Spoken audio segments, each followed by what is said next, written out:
Welcome back, friends. Okay. So recalling the past year, preparing for eternal life, there were many elements and suggestions uh, that were given for the approximate time of death, notifying the parish, um, having custody of what you were saying in the process of the dying person, because hearing is last to go, the apostolic blessing. And if the priest doesn't know it, or for whatever reason you can't have it, there was the suggestion of perhaps a priest calling it in over the person. A deacon could say it, and I've seen some speculation of laity also being able to offer it for the person before them, but um, we we always want to do our best. We always want to do our best, and so you know, I think having a priest available, priest calling in, is certainly doing our best. Okay, so underlying that show or those episodes was this book. This is really a fundamental text, and it's The Art of Dying, a new annotated translation by I was correct to catch myself, Brother Columba Thomas, a Dominican and a medical doctor. He was, I believe, Yale. We'll gonna nail that down. Certainly at Ivy League medical school when he received his vocation. So he brings up a document from the Middle Ages, same title, with Ars Moriendi, and he represents it, if you will, for our times.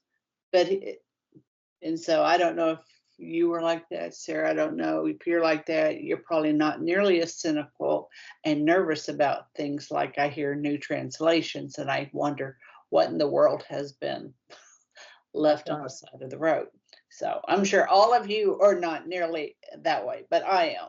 And I hear new and I go, oh my goodness. But I think Brother Thomas did an outstanding job of being faithful to the Middle Ages, the Middle Age sensibility, their piety, and most importantly, the translation, but bringing it in to our time, right? Because they don't have some of the issues that we face with the technology that surrounds the dying process. So I think it's an excellent translation.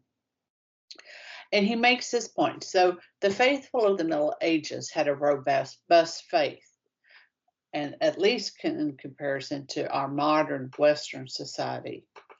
So some people cast aspersions on their focusing on death so much is because of the plagues and their brutish life.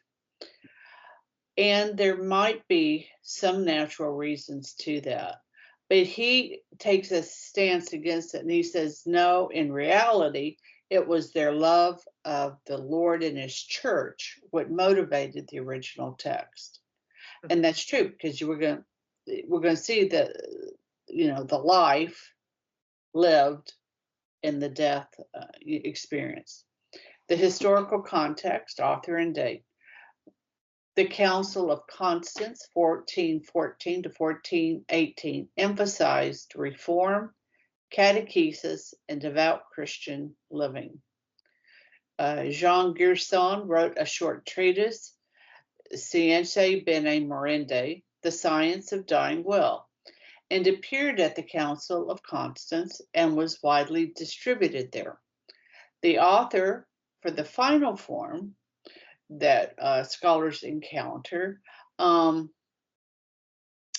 has been suggested to be Dominican, but that too is open for debate. So the seed was Jean Gerson, but it was expanded over some time. The faith. The thesis statement restated The purpose of this essay, so he refers to his book as an essay, is threefold. One, to provide a general description of the Ars Moriendi in its longer and shorter versions, including overall structure and content. So he's giving you access to original documents in two typical forms. Two, it was to identify key principles in the Ars Moriendi pertaining to the preparation for death. And three, to consider how these principles both cast light upon limitations in contemporary approaches. So he's going to show, how the Middle Ages proposed and where we are, and we have some limitations here where we are, and also provide a remedy for them. So we just don't sit here wringing our hands, but we don't have a way forward. So, what was did you say a little bit about what the premise of that particular council was? Constance, yes. It emphasized reform, catechesis, and devout Christian living. So that devout Christian living easily could be, this text could seem fitting very well in that area. Right, absolutely. I mean, we the four things within the church that the church is, always anxious to teach us about, right? Heaven, hell, what is it? Heaven, hell, purgatory, and dying. What is I'm missing the third all of a sudden. It just went out of my head. Final judgment. Yeah, the final judgment, right, exactly. I mean, so, yeah, in terms of catechesis for the general person, it really is a great grace that the church gives us a document like this. And in some sense, and when did you say that this gentleman republished it for the modern era? 2021. I haven't gotten to that, but it was just in a few years. And really, just within the past years. Wow, that's great.